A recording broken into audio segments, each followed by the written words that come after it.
Fala, meus queridos, tudo bem com vocês? Como passaram essa semana? Uma semana de muitas decisões, né? Libertadores, tivemos decisões na Copa do Brasil também, muitos jogos interessantes, né, pra gente conversar. Muitas decisões por pênaltis também, curioso nessa rodada de Copa do Brasil, né, dessa semana, foi as muitas e várias decisões de Copa do Brasil. Mas é o seguinte, meus queridos, vamos conversar então sobre esses jogos. Quero trazer uma análise bem bacana para vocês e uma curiosidade no final do vídeo. Então, se você está aqui no começo, fica até o final para você saber a curiosidade, o que eu quero, o que eu pretendo fazer para a próxima rodada da Copa do Brasil, tá? Seguinte, meus queridos, vamos começar então pelo jogo de terça-feira. Tivemos 2 jogos apenas, ambos da Copa do Brasil, ambos com classificações dos clubes da Série A. Não tivemos nenhum tropeço, nenhuma zebra nessa fase da Copa do Brasil, o que me leva a crer que na próxima fase vamos ter algumas. Mas eu acho que a próxima fase já fica um pouco mais complicado de acontecer e rolar alguma zebra. Mas é o seguinte, aliás, meu nome é Gabriel Todaro, seja muito bem-vindo na Rede com Todaro. Aqui, pelo que você já percebeu, ou não, se você está vendo aqui pela primeira vez, eu sempre trago análise dos principais clubes da Série A do Campeonato Brasileiro. Então, sempre os 20 clubes da Série A do Brasileirão, né, que vão estar ao longo do ano no Brasileirão, eu vou trazer a análise deles para a gente conversar, debater, trocar uma ideia a respeito deles aqui nesse vídeo, tá bom? Então, por isso que o seu comentário, os vídeos têm poucos comentários, eu quero essa troca com vocês, saber a opinião de vocês, saber o que vocês acham, para a gente conversar e democratizar o futebol brasileiro. Mas eu sempre trago análise de qualquer campeonato que eles disputem, fechou? E aí, ao longo do ano, tem análise aqui toda semana, pelo menos 2 vídeos por semana trazendo análise, e eu sempre prometo trazer um vídeo de assuntos variados, mas é um pouco mais difícil de fazer. Mas vamos lá, meus queridos, na terça-feira tivemos Portuguesa do Rio de Janeiro e Cuiabá. Para quem acompanha aqui o canal há muito tempo, a gente já vê, desde o começo do ano pelo menos, a gente já pôde analisar um pouco o jogo da Portuguesa contra os clubes da Série A do Brasileirão, que jogam o Campeonato Carioca. Vasco, Fluminense, Flamengo e Botafogo. E a Portuguesa, cara, é um time muito fácil de ser batido contra esses times. Botafogo, Vasco, Fluminense e Flamengo passaram com muita tranquilidade pela Portuguesa. O Cuiabá encontrou muita dificuldade nesse jogo. E assim, é o seguinte, o Cuiabá, depois da saída do Antônio Oliveira, caiu muito o futebol. O time já não consegue encontrar e criar chances com a mesma facilidade que criava antes. Então sofre bastante para desenvolver e criar suas jogadas. E é o que eu estou percebendo do Cuiabá nesse sentido. Pronto, voltei com luz. Olha só, a mágica da edição.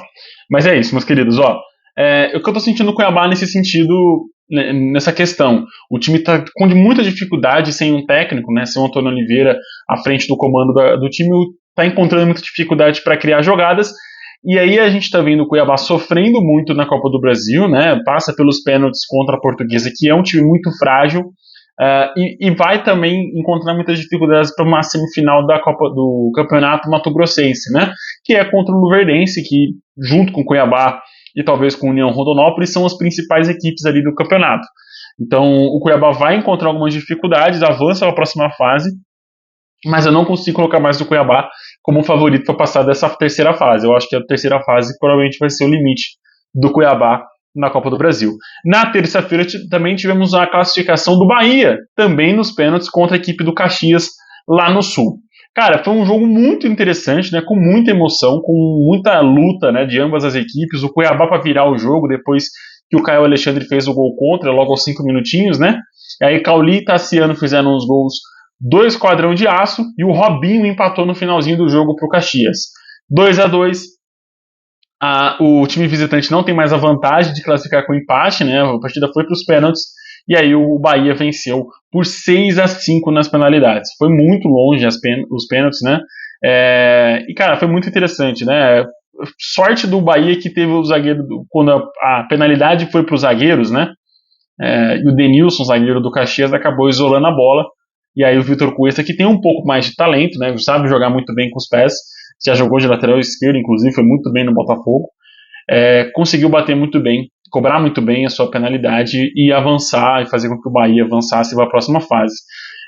Merecido, eu acho que o Caxias é uma equipe difícil, né, de se enfrentar, se eu não me engano, não sei se está na Série B do Campeonato Brasileiro, mas está na elite ali, junto com nas séries ali de elite do Campeonato Brasileiro, né? Não é um time que não tem campeonato nacional para jogar ao longo da temporada, mas eu acho que o Bahia precisou passar por uma emoção para acordar, né?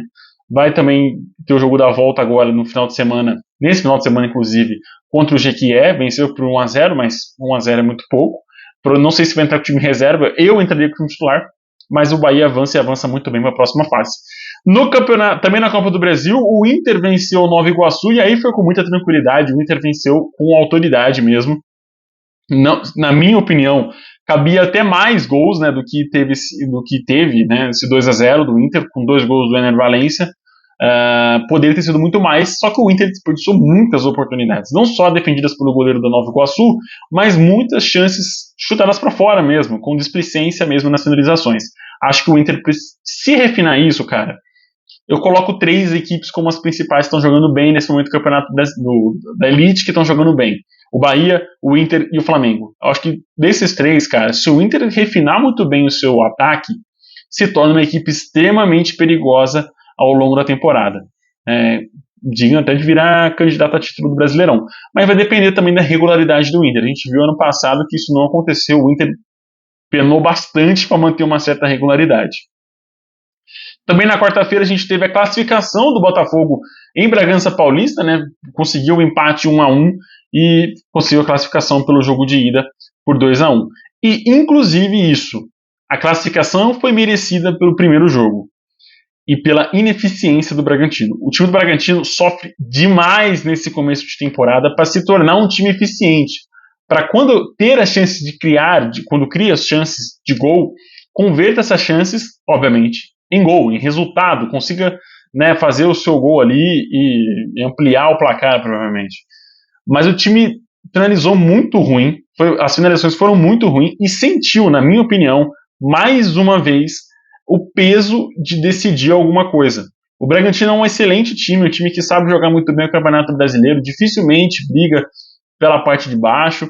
Só que, cara, quando entra, igual ano passado, o time só precisava dele para ser campeão brasileiro, não conseguiu. O time vira e mexe, bate não consegue classificar das quartas de final do Campeonato Paulista. Isso, das quartas de final do Campeonato Paulista. Acaba sempre pipocando e é eliminado. Dificilmente vai para uma semifinal. Esse ano eu acho que provavelmente consegue. Mas vai jogar contra o de Limeira, que é um bom time. Perdeu a final da Copa Sul-Americana para o Atlético Paranaense quando era melhor. O Atlético Paranaense não era melhor que o Bragantino naquela época, com o Claudinho e também com o Arthur jogando muito bem. E é eliminado também da fase de grupos da Libertadores, vira e mexe quando o time consegue classificar direto, quando vai para uma fase eliminatórias como essa, acaba pipocando e sendo eliminado. Eu acho que falta casca, eu acho que isso com o tempo o Bragantino vai adquirir, mas eu acho que o time também sentiu demais a perda do Léo Ortiz, zagueiro, capitão e principal jogador do time do Bragantino atualmente. Perdeu ele para o Flamengo, né? Ele foi transferido para a equipe do Flamengo recentemente. Mas, cara, foi um empate que eu acho que o Bragantino criou, chutou muito, só que chutou pouco no gol. O Botafogo acertou mais no gol do que o Bragantino, por incrível que pareça, isso que o Botafogo jogou com a menos, em boa parte do jogo. Fez o primeiro gol da partida com o Júnior Santos, né, o cara que está decidindo o ano para o Botafogo. Se o Botafogo tem um ano internacional hoje, é que se fosse eliminado agora para o Bragantino, iria para a Sul-Americana, assim como o Bragantino foi. Só que eu acho que é difícil porque o Aurora, a equipe que o Botafogo enfrentou anteriormente, era muito fraca. Então eu acho que o Botafogo iria passar de qualquer jeito com ou sem Júnior Santos. Mas é inegável que o cara é decisivo, né? Em 4 jogos, se tornou o maior artilheiro da história do Botafogo na Libertadores. Não precisa de muitos, né? A gente tem poucos artilheiros do Botafogo ao longo da Libertadores. Mas é muito interessante isso, cara. Tipo, o cara chegou esse ano e já se tornou o principal artilheiro do Botafogo na Libertadores. 1-1, como eu falei, o Júnior Santos fez o primeiro gol do jogo, o Thalisson empatou para o Botafogo na reta final, agregado 3-2 para o Botafogo do Rio de Janeiro. Fechando a rodada de quarta-feira, o Juventude passou com muita tranquilidade também em cima do Paysandu, do Papão, dentro de casa. Gilberto 2 vezes e Lucas Barbosa fizeram os gols do Jaconeiro, e o Vinícius Leite descontou para o Papão aí na reta final. Bom jogo do Juventude, gosto muito do como o Juventude está jogando bem. Assim, regular, esse começo de ano, consegue ter alguns jogos bons, passa por alguns deslizes, mas não é aquele joga muito mal, a ponto de ser goleado. Não, a equipe joga bem. Contra o Grêmio, inclusive, quando a equipe perdeu na Arena do Grêmio, eu colocava um empate ali. Eu achei que o Juventude jogou bem o suficiente para talvez conseguir um empate contra o Grêmio, mas acabou sendo derrotado jogando fora de casa, que é um resultado normal. Brasiliense e Criciúma pela quinta-feira, né, jogando pela Copa do Brasil também. Temos 3 jogos de Copa do Brasil aqui. O Criciúma venceu e avançou também nos pênaltis. Ficou no empate no jogo normal e vai para os pênaltis. O Criciúma decepciona mais uma vez nos 90 minutos. A equipe não consegue jogar bem, consegue sair na frente, mas não tem forças para segurar o placar. Éder fez o primeiro gol do jogo, e aí o Wallace Tartar empatou no comecinho do segundo tempo de pênalti, e o Brasiliense criou muitas jogadas, principalmente depois da expulsão infantil do zagueiro do Criciúma. O Brasiliense criou muitas jogadas para tentar empatar, para empatar e para tentar virar, inclusive. O Criciúma tem que agradecer mesmo ao Celso, que foi para os pênaltis e avançou nessas penalidades. Muito destaque para o goleiro Gustavo do Criciúma, que além de ter defendido, acho que 2 penalidades, a outra, o zagueiro do Brasiliense fez o favor de chutar para fora, ainda quebrou o dedo e ficou, né? Depois que ele quebrou o dedo, ele não pegou mais nada, não defendeu, mas, enfim, vale ressaltar essa questão aí que o cara, foi guerreiro de ter continuado defendendo ali. Ele quebrou o dedo, o dedinho, depois de defender, inclusive, um pênalti, ele acabou lesionando. Mas o Criciúma avança, provavelmente, assim como o Cuiabá, vai ser eliminado na próxima fase. Corinthians, olha só, surpreendeu, sim, todo mundo e avança para a próxima fase. Cara, eu acho que inclusive essa aqui vai ser a thumb. O Corinthians surpreendeu todo mundo. Eu não colocava fé que o Corinthians ia eliminar o São Bernardo. Pelo Campeonato Paulista, pelo começo de ano das duas equipes, eu achava que o São Bernardo ia passar do Corinthians. Não com tanta facilidade, mas eu achava sim que o São Bernardo passaria do Corinthians nessa Copa do Brasil, muito pelo confronto que tivemos no Campeonato Paulista, porque o São Bernardo venceu com o gol do Silvinho. Só que agora, valendo pela Copa do Brasil, o time acabou sendo eliminado em casa no 1º de maio para o Corinthians. Os 2 gols dos centroavantes do Corinthians, né, o Yuri Alberto de pênalti aos 5 minutos, foi realmente pênalti, e Pedro Raul, 20 minutinhos depois, acabou fazendo 2-0. E aí, cara, o Corinthians sentou no placar e tomou uma pressão absurda do São Bernardo, que não conseguiu efetivar em gols, e aí o Corinthians conseguiu segurar no segundo tempo, na reta final, para avançar para a terceira fase. Passou, é merecida a classificação do Corinthians, de 2-0 tá de bom tamanho, pelo que o Corinthians criou, e o objetivo do Corinthians realmente era passar para a próxima fase, não jogar bem. Eu acho que ainda falta o time do Antônio Oliveira apresentar um futebol minimamente agradável contra equipes boas, né? Não contra a Portuguesa, Santo André, as equipes eu acho muito razoáveis. E aliás, o Fagner era para ter sido expulso, né, gente? Vamos combinar? Cotovelada ali, rolou, né? Era para ter sido expulso sim. Fechando a rodada e também fechando esse vídeo, o último jogo, Fortaleza 0, Retrô também 0 no Castelão. Fortaleza com muita dificuldade para converter e criar chances de gol. Quando cria, erra e erra rude. O Lucero desperdiçou uma chance inacreditável durante o jogo e acabou indo para os pênaltis, né? Inclusive ele perdeu um dos pênaltis, o Lucero. 3-2 no pênaltis, inclusive, cara, foi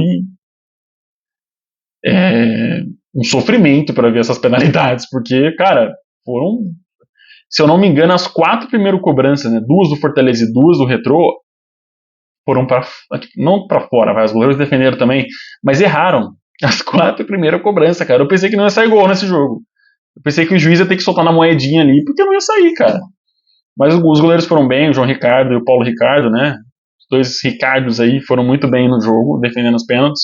Infelizmente o Retrô ficou pelo caminho, mas o Fortaleza avança.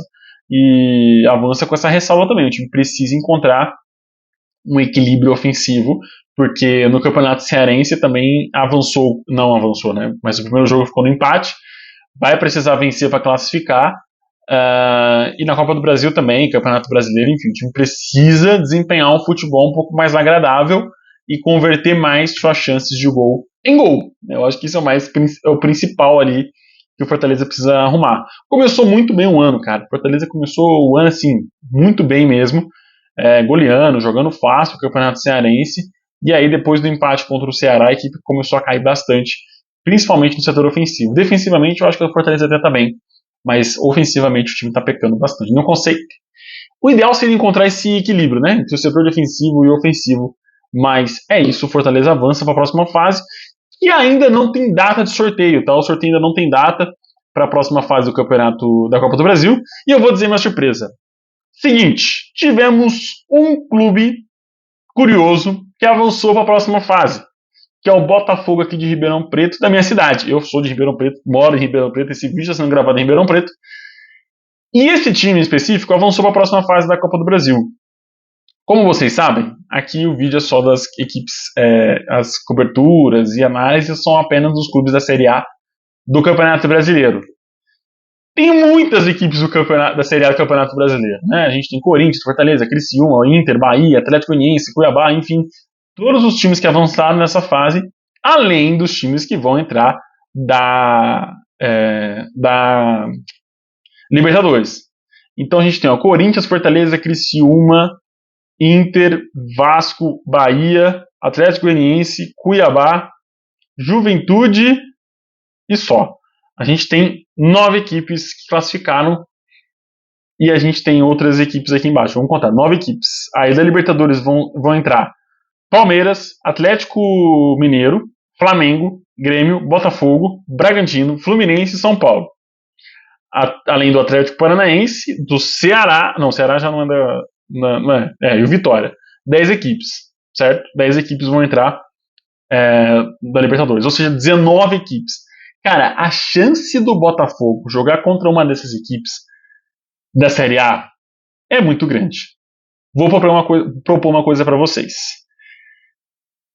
Eu tô afim de tentar cobrir, não sei se os 2 jogos, porque se o Botafogo cair com Fortaleza, não dá pra cobrir o jogo lá no Ceará, questões financeiras.